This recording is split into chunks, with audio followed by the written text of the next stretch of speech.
Assalamualaikum. Salam sejahtera, salam GBN, salam Malaysia dan salam kuasa ketiga.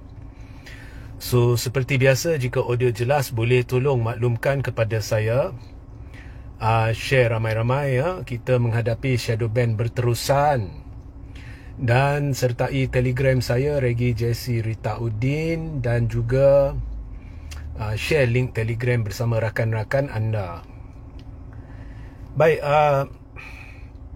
langkah Dubai yang dilambung-lambung dan dilontar-lontar bukan oleh pembangkang tetapi puak kerajaan, belah-belah kerajaan.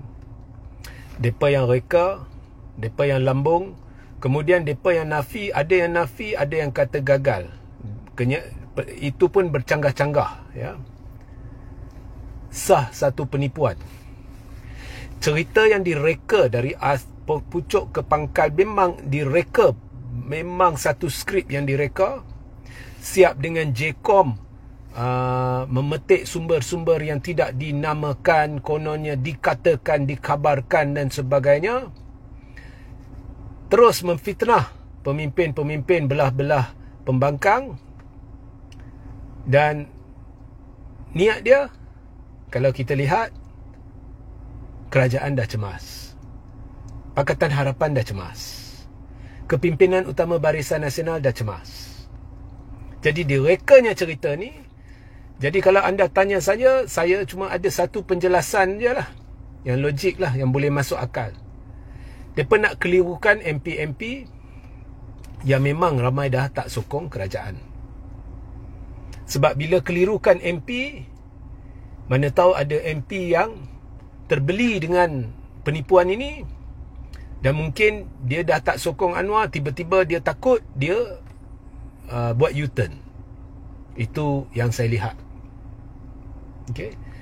Boleh reka satu cerita dengan laskar mereka, ada seorang tu yang buat live, siap dengan cuba memberikan cerita sebenar apa yang berlaku. Keluar mulut fitnah, tipu. Itulah tahap terdesaknya pihak pro kerajaan ni. Sampai agensi kerajaan pun terlibat ya, JCOM, dengan penipuan ni, dengan propaganda ni. Hari ini Ismail Sabri sudah membuat kenyataan. Sejak bila saya pergi Dubai, nama dia dilontar-lontar, dilambung-lambung. Sejak bila saya pergi Dubai ya, mereka pergi Mekah. Saya secara peribadi beritahu anda lah, tahap penerimaan Anwar terhadap di kalangan MP, majority MP ni, tak payah langkah Dubai, buat langkah cokit pun boleh. Okay. Kemudian bila Ismail Sabri nafi ya, Malaysia kini menghubungi dia nafi, dia tak tahu apa-apa berkenaan langkah Dubai. Tapi kalau tengok penulisan Malaysia kini, secara halus dia perselit, Ismail Sabri berkata dia tidak tahu menahu berkenaan dengan langkah tumbangkan kerajaan. Itu berbeza. Langkah tumbangkan kerajaan dengan langkah Dubai adalah dua perkara berbeza. So, itulah tahap keterdesakannya. Saya dah beritahu, ini benda-benda bersangkut paut dengan tumbang kerajaan ni, bukannya pembangkang yang duk cerita. Yang duk cerita sejak sebulan lebih adalah pemimpin-pemimpin utama blok kerajaan. Hari demi hari siap dengan fitnah, siap dengan cerita dongeng. Saya lihat ini adalah untuk mengelirukan MP. Ya. Semalam Datuk Seri Anwar Ibrahim ada buat perutusan tahun baru. Kalau anda tengok sebelum-sebelumnya, perutusan Perdana Menteri sebelum-sebelum ini, termasuk Anwar pada 31 Disember 2022, perutusan tahun baru ni adalah satu acara rasmi, perutusan rasmi yang diliputi oleh media-media utama kerajaan. Melainkan Perdana Menteri berada di luar negara atau satu lokasi di mana dia terpaksa buat secara video dan kemudian sebar kepada media arus perdana. Semalam, bila anda lihat perutusan Perdana Menteri, pertama dari nada dia nampak macam dah tak kena dah. Dan ianya dilakukan dalam video menerusi Facebook Anwar Ibrahim.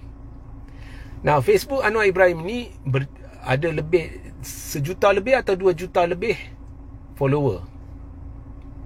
Tapi yang tonton live tu, video tu, pada ketika ia disiarkan, lebih kurang 1,500 orang sahaja. Dan tidak ada perutusan rasmi yang diliputi oleh media-media arus perdana seperti RTM, TV3 dan sebagainya. Dan PM bukannya berada di luar negara. Setahu saya dia bukannya sakit ke, dia ada di hospital ke, apa ke. So pelik. Begitu juga Zaid Amidi. Okey. Dan hari-hari duk cerita berkenaan dengan langkah nak tumbangkan kerajaan. Tapi belah-belah pembangkang semua senyap. Saya nasihatkan blok kerajaan ni dengan laskar mereka berhenti menabur fitnah, berhenti reka cerita dongeng, berhenti nak spin untuk cuba kelirukan MP. Tunggu sahaja. Jadi, tak jadi, habis cerita. Lagi banyak anda bercakap, lagi banyak anda tonjolkan anda tengah cemas. Perbualan di luar sana semua orang kata awak cemas. Ya.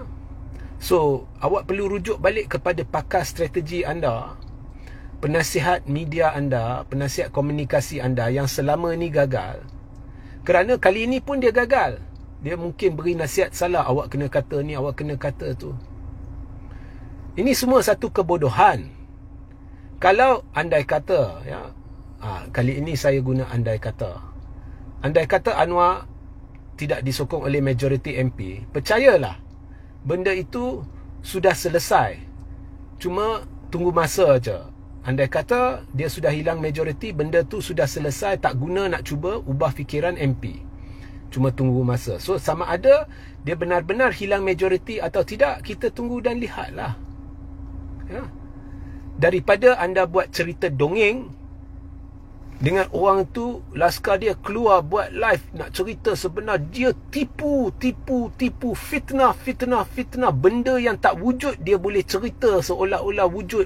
Dia ni pergi Dubai, depa terdesak gila sampai reka satu cerita dongeng nak cuba kelirukan MP.